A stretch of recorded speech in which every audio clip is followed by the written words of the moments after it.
Buenos días, Ecomundo, ojalá 4RD, viernes 20 de mayo del 2016. Estamos en víspera del Día de las Madres. Más del 50% de la población es femenina y al mismo tiempo es la madre del otro 50%. Por eso yo digo que la mujer definitivamente es un eje fundamental, ¿no? La madre tierra, la madre que produce y fecunda. Y a ella haremos este homenaje, ¿no? A mi madre y a todas las madres de República Dominicana. Y todos los dominicanos están ya haciendo sus líos para el regalo de las madres. El regalo de los padres pasa así: papi, te hace falta una corbata o algo. Pero es que las madres son el centro definitivamente, el eje del hogar y ya de la economía. Ya no era como antes, etc. Es interesante en las ciencias sociales, que no son ciencias duras como las ciencias sociales y humanas, como las matemáticas o la física, la química, aunque en física hay una parte teórica donde sí existen diferencias importantes, ¿no? Entre Newton y Einstein, por ejemplo, existieron diferencias fundamentales y el cambio paradigmático de un esquema a otro pues implicó grandes cambios para la humanidad. Y es lo que ha pasado cada vez que ha habido un cambio importante de la civilización humana y por lo tanto eso ha implicado grandes cambios. Es decir, hubo un momento en la historia donde no existía la democracia, donde existía el esclavismo. Todos hemos visto la película de Ben-Hur y hemos visto todas esas películas de Espartaco y hemos visto cómo los barcos caminaban sobre la base de los esclavos remando abajo, a mano. Y vimos la revolución industrial con el hierro que tenía y con el tránsito de una sociedad mercantil que dejó atrás el feudalismo, ¿no? Y sobre la transición del feudalismo al capitalismo hubo diferencias importantes mientras Holanda jugaba un papel importante de metrópoli y España entraba en el ocaso de su colonización. De todas maneras, España logró un peso significativo en América Latina, incluido en Florida. Hay una parte ahí donde España tuvo un asiento importante, no digamos de Puerto Rico, ¿no?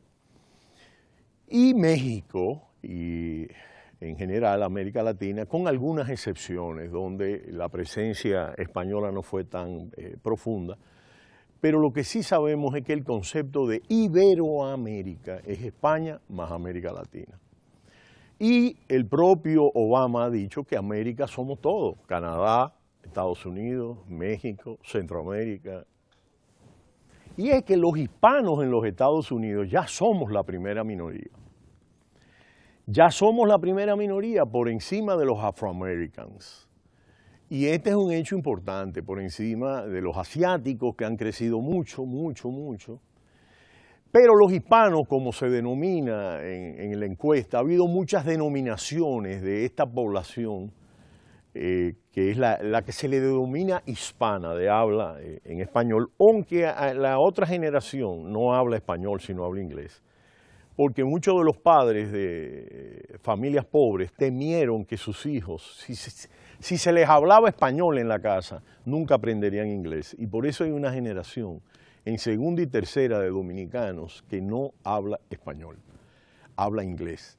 Pero de todas maneras baila merengue y come mangú. Es decir, que aquí hay un hecho importante, sobre todo por el rol que está jugando España en la crisis venezolana y por el rol que juega España en todas las transiciones de mando, donde ahora Felipe va representando al rey Juan Carlos y donde la monarquía española indiscutiblemente juega un rol, sobre todo porque España tiene intereses muy profundos en América Latina también, económicos y culturales, del idioma, etcétera, etcétera, y eso se arrastra a los hispanos en los Estados Unidos. El problema es que la Constitución Y ahí tenemos casos interesantes, la Revolución Norteamericana en 1776 y la Revolución Francesa en 1789.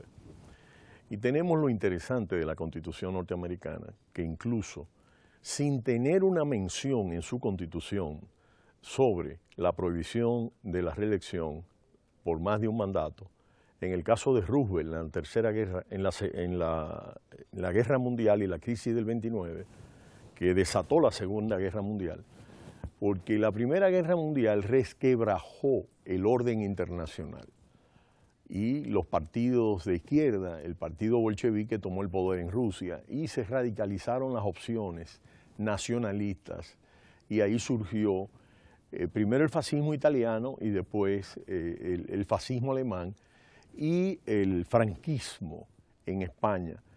Y Alemania ocupó Francia, ocupó Bélgica, ocupó simultáneamente Rusia, etcétera, ¿no? Y ese es el propio capitalismo en esa expresión fascista muy peculiar. Son expresiones de largo alcance de las tendencias estructurales y los grandes cambios. Sin embargo, Estados Unidos luego pasó un acta para evitar la reelección más de 2 periodos, pero al mismo tiempo es una constitución, al igual que la de 1789, que garantiza los derechos ciudadanos, lo cual se han sumado las declaraciones de Naciones Unidas y otros documentos que son fundamentales. El referendo revocatorio está inscrito en la Constitución de la República y en el caso de Venezuela hay un tema muy complejo y es el tema de un gobierno totalmente desgastado, con una economía en el suelo totalmente desmontada, por grandes errores de la transición del liderazgo del presidente Chávez al presidente Maduro. Ya la economía estaba desgastada, ojo, ya la economía venezolana no resistía la baja del petróleo y el esquema de subsidios sin una lógica económica que llevó el chavismo y que lo llevó a tener críticas de Lula y de Evo Morales. Y claro, hay que ver al chavismo, y este es un error muchas veces, el chavismo no se analiza como resultado de la larga crisis de los adecos y de los copellanos. El sistema político entró en crisis en Venezuela, surgió un liderazgo de excepción. Así como está surgiendo Trump, así como está surgiendo en otros países, surgió Chávez como un liderazgo de excepción. No es el caso de Brasil. Lula había ido 4 veces a las elecciones y ganó por las elecciones.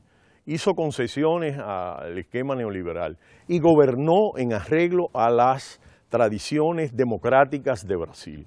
No es el caso de excepción de Venezuela, es un gran error. Como es un gran error entender que por el hecho de que exista una situación en Brasil de crisis en torno a la corrupción en Petrobras, pienso que ha habido un exceso en la valoración de muchos aspectos de este proceso. Al igual que en Venezuela, estamos hablando de 13 años. Y lo que estamos viendo es que el nivel de baja percepción política de muchos gobernantes, incluido Bachelet y otros gobernantes, tiene que ver mucho con la parte económica. Finalmente, es interesante para todos los analistas en esta crisis. Ya ha llegado Zapatero, luego de las peleas de Maduro con Rajoy, ha llegado acompañado de expresidentes, incluido un expresidente dominicano, y lo interesante de esto son las declaraciones de José Mujica, el único líder de la izquierda del siglo XXI que logró ir más allá de lo que pudiera pensarse progresista en muchos aspectos de la política y ganó respeto en Estados Unidos y en Europa y donde quiera que visitó. Ha llamado a Maduro, que está loco, como una cabra. Y yo creo que eso es una expresión interesante, porque el debate que se ha generado entre el secretario general de la OEA y Maduro es un debate muy interesante y donde ya nosotros estamos asumiendo el liderato de la OEA. Ya la OEA pidió perdón en República Dominicana por apoyar la intervención militar norteamericana y creo que está jugando un rol importante de mediación, como lo debe jugar UNASUR. Es decir, la OEA no puede sustituir a UNASUR. La Unión Nacional de Repúblicas Socialistas es una realidad y hay un proceso de negociación. Ahora, ojo, la mesa democrática, finalmente. La mesa democrática es una mesa donde hay 12, 13 fuerzas políticas diferentes. Yo pienso que deben tener mucha madurez, porque aunque evidentemente hay una transición muy compleja, deben ver con mucha claridad y ver cómo se buscan los mecanismos de mediación para poder evitar que en Venezuela haya una situación de desconocimiento total y que se puedan radicalizar las posiciones y que puedan llegar a una ruptura del orden constitucional. De manera que este viernes enviamos un mensaje al pueblo venezolano que ha sido tan solidario con República Dominicana a tener calma, tener frialdad y a dejarse mediar por los organismos internacionales para buscar una solución madura e inteligente a un conflicto bien complejo como el que tiene Venezuela. Muchas gracias, Ecomundo, ojalá 4RD. No le cambie, cita cultural.